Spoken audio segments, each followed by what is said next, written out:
kim kim an thon phê vòng vòng à dâu dâu tan dâu dâu à avan Rafael dâu dâu kan soi so chi khania dâu dâu à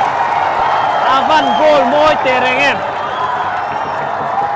dâu dâu MFA Cup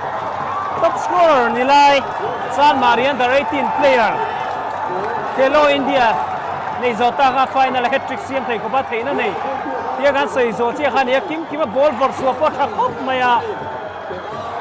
ngan zo zawan goal mo ta khungin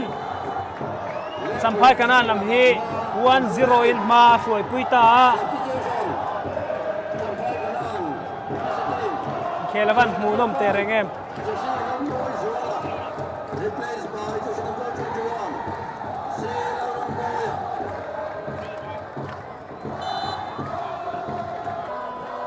chu match masala ma pokalo mu to kha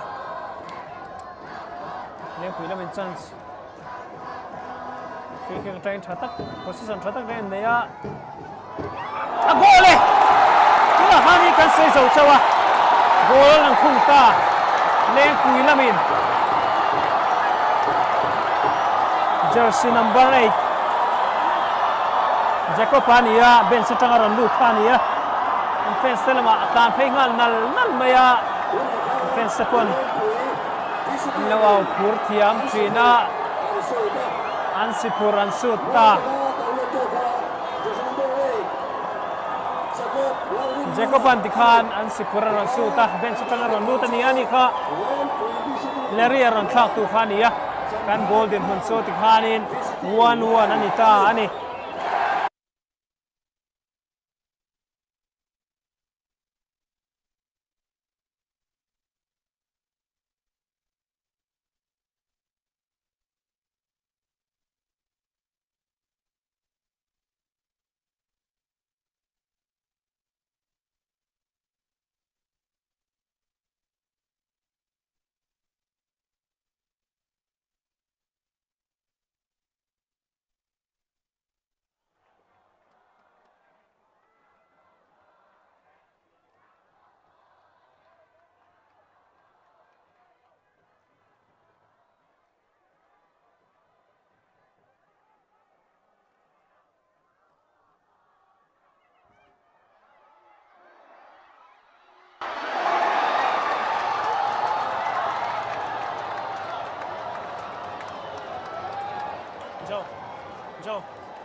Joe.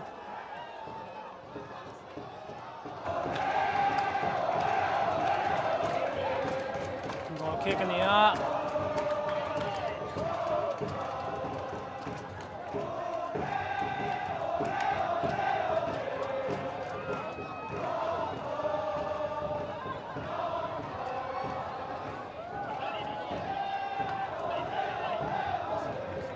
Suante